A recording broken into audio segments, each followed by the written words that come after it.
Alright, boys and girls, welcome back to Base Trade TV. We had a lot of downtime, but for a very well anticipated match. Now, something I don't know the current score of Rhett in this group, but Niroxs is already 2-0 and 2-0. So he's off to a great start. We'll see if he continues his run here today, though. Or not today, but rather in this series. Of course, it's today. This is Rifkin, though I'm casting with Doom, and spawning here in the top right corner of the map, representing my insanity once again. We've got a player, spawning orange. It's Niroxs. His opponent, I've just confirmed, also 2-0, 2-0 today. Ooh. He is, from Team Liquid in the red trunks, Rhett. Well, a 2-0 would certainly be an interesting finisher to go so perfect in your first group of the day for either of these players, but let's not forget this is Zerg versus Zerg, a very volatile matchup where regardless of how good you are, it's very easy to get caught off guard. Absolutely, we saw what happens in our first game of the day, where Tefl just was it? No, it was not Tefl who did that. Oh, Doom, hang on. Well, what you're referencing right now Bly, baby. What Bly did is what Niroxs is doing right now. The 13 pool with gas first, of course. I don't know, Doom. I've seen Rhett first. Yeah, well, Rhett may have gone hatch first, but I've seen him hold some crazy stuff in the past. But this is not going to be easy. This is kind of what's scary. Like, so forget the fact that this was a 13 pool for just 1 second, guys. Like, even 10 pool with Banes, like the best pro players have trouble dealing with that. This is a very similar build, and while it hits ever so slightly later, it hits with just a little bit more. So one of the key factors here is going to be the scouting information that Liquid Rhett is going to be gathering from this initial Overlord that's creeped across the field. Is going to notice that there is no hatchery down at the natural, so that should be one tell in and of itself. In fact, he's even guiding it over there to confirm that. Hatchery trick to get the queen kick started here. I like that a lot. Speed immediately going down and continuing to mine gas, so we will most likely see some banelings come out afterwards. Well, it's going to be up to Rhett to respond. I think he's definitely in the know in this situation. Is going to see the drone creep down. So I wonder if that is more of a... Okay. Hatchery will be placed. I wonder if this is more of like a just, I'm going to throw it down just so the Overlord sees it, I'm taking back my baneling call. I think originally the gas was just going to continue to be mine with 2 on. If he didn't get scouted by some man, okay, it was going to be the banelings. Okay, I was going to go into this big thought process of like why this is good to macro out of, but going off of 2 bases is still a really safe way for Niroxs to play this. It'll give him the extra larva. The downside is he's definitely not going to be able to afford to saturate that if he makes a ton of lings. We definitely know Rhett is actively responding to the threat that he senses on the field. Spinecrawler going to go down his main base. We'll try to transfer that to his natural once it is rooted.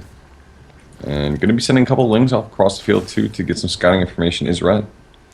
Yeah, he's got his own gas on the way, or saying like gas, or we already saw those gas. He's got his own speed on the way, though, his own baneling nest as well, but everything he has is going to be slightly later than Niroxs. If Niroxs can speed across the field, get there, and morph in at his opponent's base, Rhett is not going to have what it takes to defend. Yeah, this is a very intriguing situation because Niroxs went for slightly more what we'd consider aggressive build, yet he's in the drone lead right now. Rhett is just took it with the 22-21. But I really like the way that Niroxs' build is panning out here because it looks like even though he's going for the aggression, he has economy behind it. It's only going to be ever so slightly though, because the reason he's got more by getting that queen out early, it was a quick inject. Ooh, nice pick off of these drones. Sadly, queens on the ramp will block these guys out for the time being, and the Spinecrawler already being down here makes the biggest difference in the world. Almost got 2 drones there. Did Niroxs? That was a sweet move from him. Gonna actually get that drone that time. Oh, and he'll take that trade all day. And he tried to go for a baneling there at the very end. That would have been absolutely wonderful if he could have baited one of those banelings out. So Niroxs is responding back at home by morphing his own defensive banelings, putting a Spinecrawler down. And Rhett, the king of drones, just going to drone up behind this. He's saying, he might not go for that aggression right off the bat here, even though Niroxs may be sensing it. And he's going to actually be teching towards his lair. Curious to see where he'll take that. Both players actually be going for lair in this game. It's really funny to see, like... I'm waiting to see if all 4 gases get taken. Looks like it is for Niroxs, who's most likely going to do Mutilus. Same with Rhett, as his double guys just come down. But what's really interesting about this is how full circle this metagame has come for Zerg versus Zerg. Like, for the expansion, Muta vs. Muta was like the only thing to do because it was the best thing to do, and honestly, if you didn't do it, you were just being silly and stubborn. Then they buffed the Spore Crawlers, and suddenly Mutalisks were not as good because you couldn't just auto-win with them. So you started seeing Roaches get, back into the mix. But once again, people have come and they're like, hey, you know what? I can actually work around the Spore Crawlers. Even though they do a ton of damage, Mutalisks suddenly are good once again.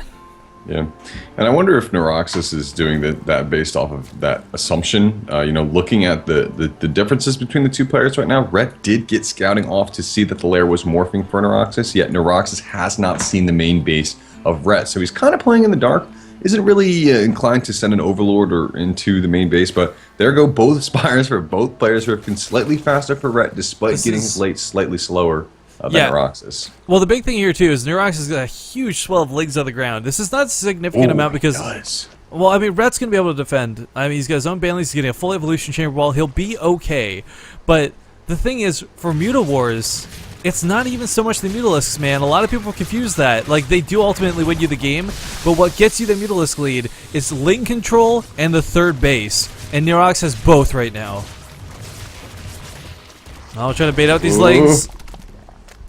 Oh, his banelings are being so gotta be so careful. They're gonna get picked off here on the way back home if he doesn't go back to defend them. But as stated, that third base coming down for Niroxs is gonna allow him to get those extra geysers, which means he'll get either the upgrade advantage or the actual physical Mutalisk number advantage. And as we've seen, guys, you only need one Mutalisk to just win the game. It's true. And check out Rhett, man. He's saying, "You want to come in my face, bro? I'm gonna go check you out." Finds the third base. Lings are going to get down on that, and I don't see Niroxs being able to prevent this from happening. Definitely needs to get the cancel down on that hatchery. Going to lose drone in the process, of course, and now Rhett's going to say, I'm going to be the one to take the third base. Ooh, Banelings connect this all right. Nothing too crazy. Lings are getting a full surround off of the Queen in the main, though. This is going to kill the Injects. Niroxs should be able to clean up these Lings, but that is still going to sting. Both players confirm. Well, I don't know if both players confirm, but at least Rhett confirms, hey, there's a Spire. There's going to be Mutalisks. And the first one does pop out. It will start cleaning up these leagues, but Niroxs actually taking some drone losses now. This is really going to hurt. Yeah, and the deviations continue here as we see Niroxs going for flyer attacks level 1 while Rhett's opting for that carapace level 1. I know that's been previously how Zerg players were opting for. I'm not sure if anything's changed as to why he's getting the flyer attacks, or... It used to be debatable, but there's just straight up math that says carapace is better for Muta Wars. If you're looking to attack the ground, Niroxs might have thought prior to this that his opponent was going for Roaches, and that's why he went for the weapon upgrades, because there's no reason he should have sped out weapons over Carapace. But meanwhile, third base of Rhett, not going to quite get shut down, but he's going to take this down and kill some Overlords for free, though. Small victories. I guess you got to take what you can get here. Yeah, and the hatchery is going to be, well, it's going to be like half health when it finishes, too, so getting in there to snipe it off later is not going to be too difficult of a task. I really like the foresight of Niroxs to take this lower base. It's going to finish up as the Lings are coming down here, but he's already in position to try and defend, or at least just get the Lings out of the face of that hatchery there. Curious to see if Rhett will go full force towards that position. It's closer to him, but also thinking of it this way, it's also closer to Rhett's base, which could make a good, little stationary base for Niroxs to kind of move units out from.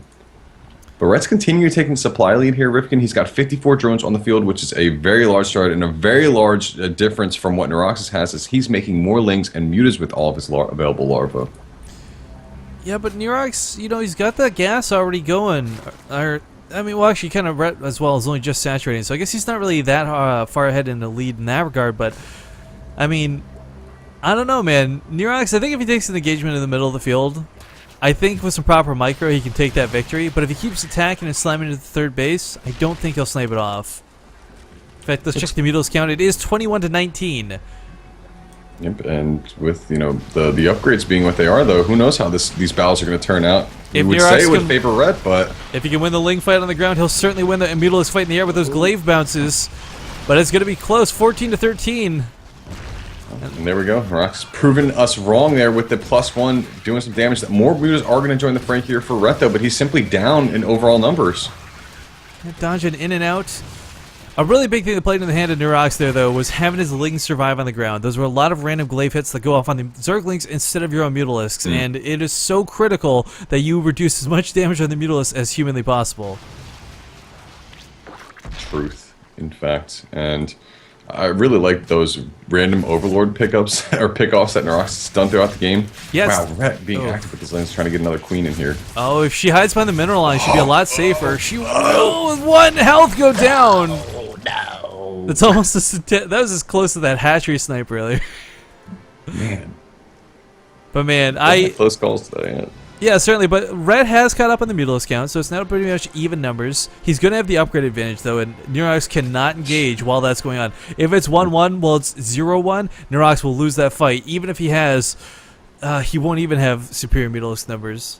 Well, one of the issues here is he needs to engage because he's in a drone deficit, significant drone deficit, 60-40, and 1 queen is going to fall here for him. But he's going to lose trying to desperately get in there for Red. Meanwhile, Mutalisk will continue to pick off the Overlords. A little bit annoying here coming out of Niroxs, but Rhett is ready to respond. The Mutalisk will chase him out of the base, and a huge swell of links coming across the map. Doom, there's no banelings here. Niroxs is going to lose his 3rd base, almost for certain. Yeah, there's definitely the point where Rhett's saying, enough is enough. I'm going to try to take you down. GG, well played. Muta's attack in the middle, not enough. Rhett's going to take the first game of the series and give Niroxs his first loss of DreamHack in any series.